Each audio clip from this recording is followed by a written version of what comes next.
Are you constantly looking in the mirror and picking out your flaws? Remembering the airbrushed cover of Vanity Fair?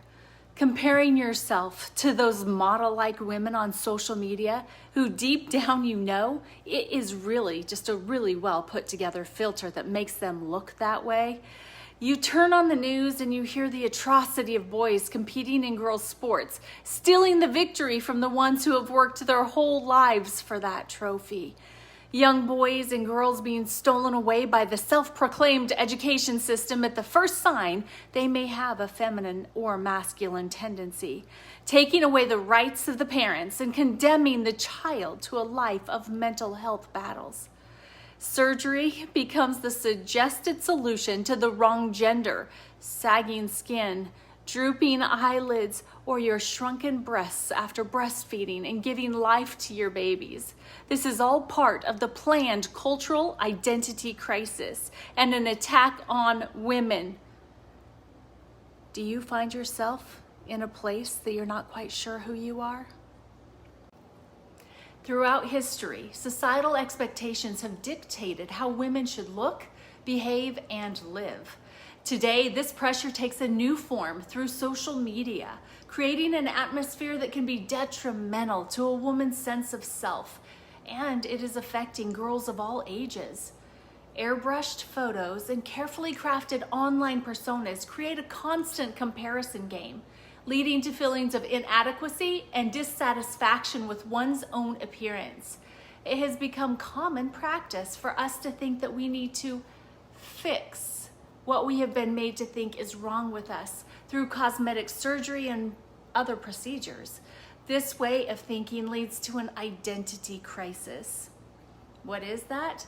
Well, it's a phrase that hangs heavy, a shroud draped over a sense of self that feels lost or fragmented.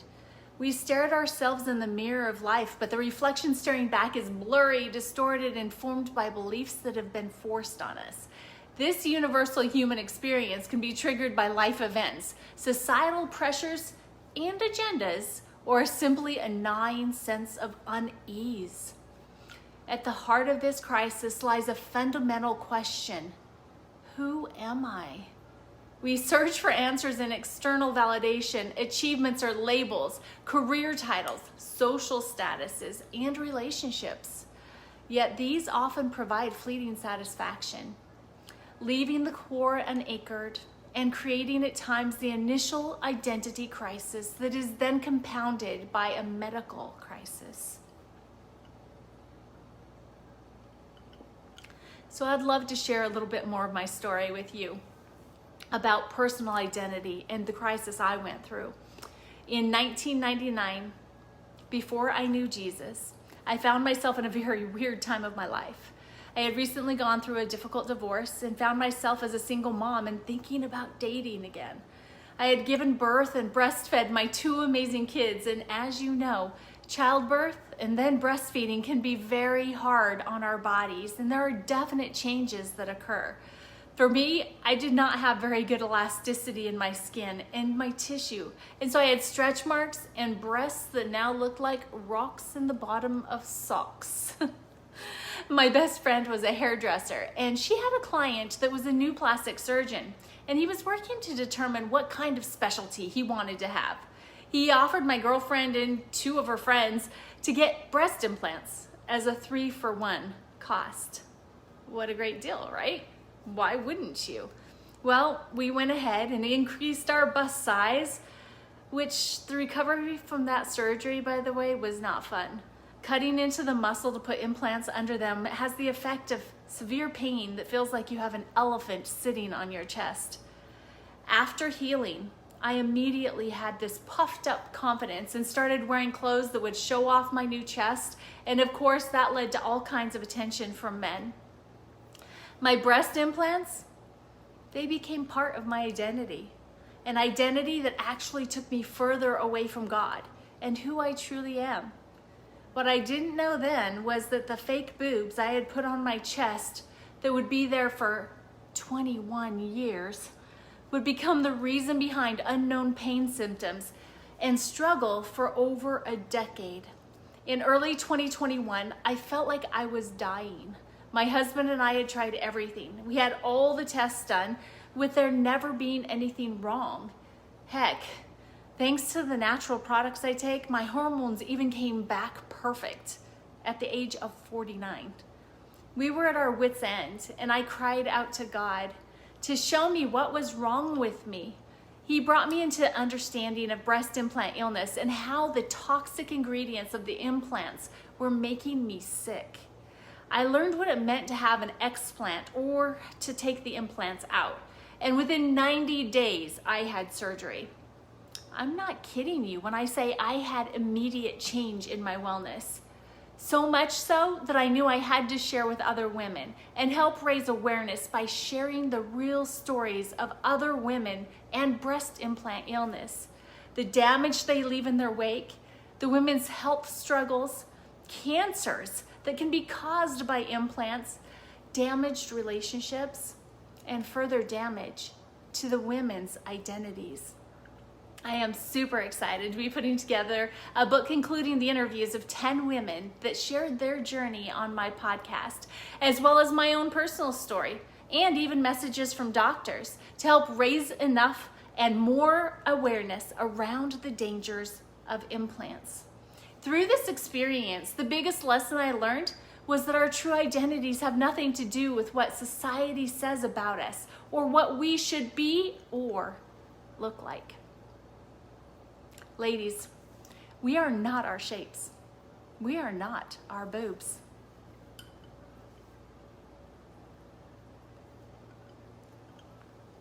So how does an identity crisis take root? Creating cracks in the reflection of ourselves as we look in the mirror. The seeds of an identity crisis can be sown in various ways. Here are 3 common triggers to the self-doubt we can experience in an identity crisis. Number 1, life transitions. Graduating, entering a new career, moving away from home, starting a family, becoming an empty nester. These are all major life changes that can disrupt our sense of self. We question if the person we are is equipped to handle these new challenges. Second, loss and change. The death of a loved one, a broken relationship and starting over like me, or a serious illness can shatter our understanding of the world and our place in it. Who are we when the roles we held or the plans we made are no longer relevant? Are we enough to make it and to be accepted? Number 3, societal pressures. Social media, societal expectations, and the pressure to conform can create a sense of inadequacy. We constantly compare ourselves to others, leading to a feeling of never being enough. I truly believe that compare-itis is the most fatal itis of all. It is sure to kill, steal, and destroy all of your hopes, dreams, and even your God-given purpose. This is a clear plan and attack of the enemy on women in our society.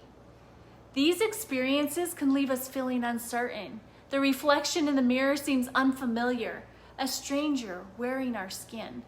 When we look to ourselves for understanding and the world for validation, we discover our fragile self and why external validation isn't enough. We attempt to patch up the cracks in our identity with external validation. We chase achievements, accolades, and the approval of others, including changing our physical bodies. However, this is a fragile foundation. External foundation is fleeting. A social media snub can dismantle an image crafted online. Trying to be something God never intended us to be will always end in confusion and crisis. A bad performance review at work can shatter a career-based identity. This is another area I struggled greatly with my identity when I lost my law enforcement career in a car accident on duty. I didn't know who I was anymore and if there was a purpose to my living.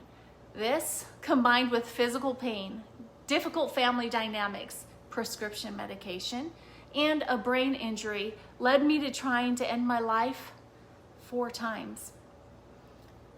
This approach of focusing on the world ultimately is sin and leads to a separation that can lead to death, physically and spiritually. It never truly addresses the yearning within to know, who are we, independent of our accomplishments or the opinions of others? What we need is to turn away from the world and look to the Spirit to discover the unconditional embrace of God's love as the answer to every crisis we face.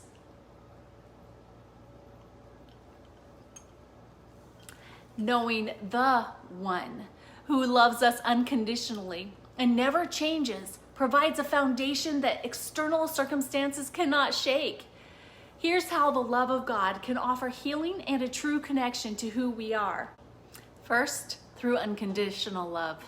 At the heart, understanding where your true identity comes from is knowing the heart of a loving God who created us with purpose.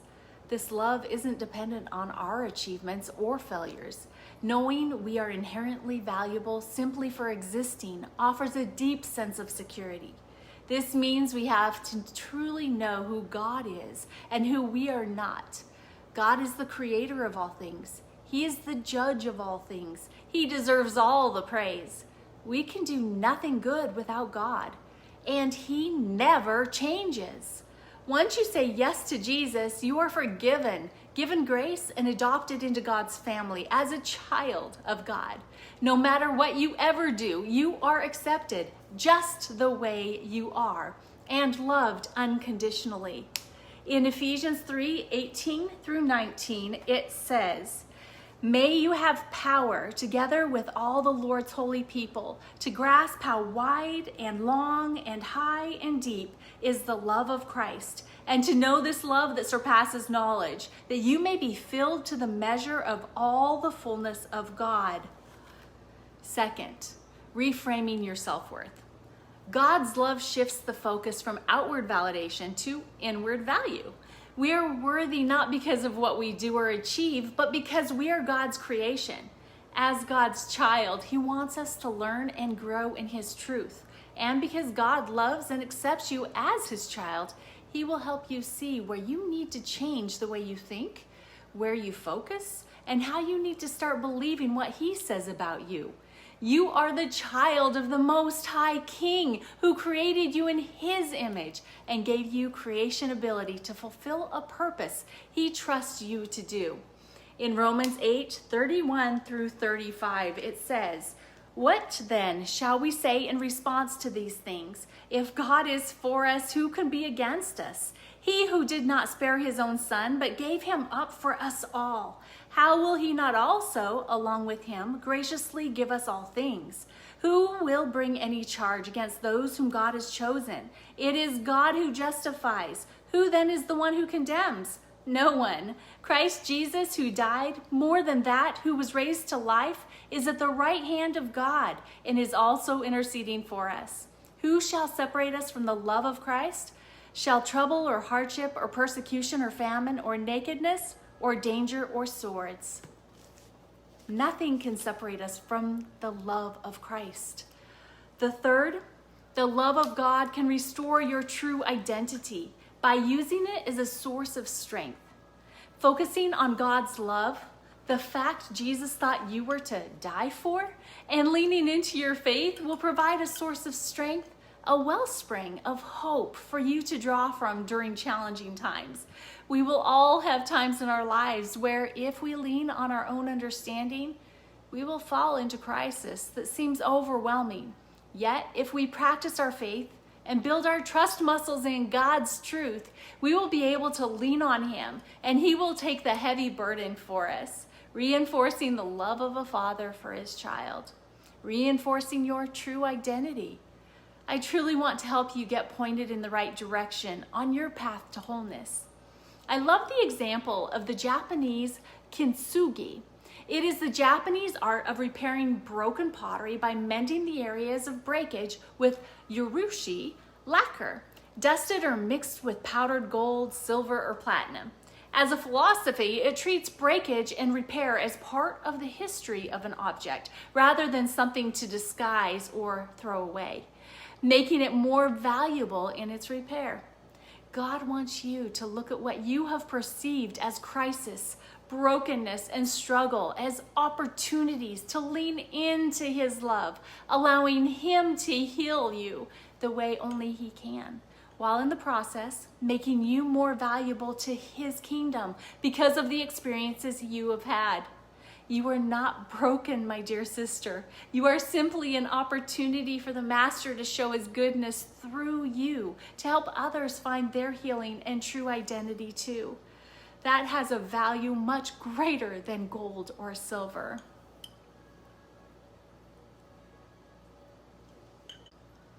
Here are 5 things you can do to lean in and draw from the strength, from the love of God, if you are in an identity crisis.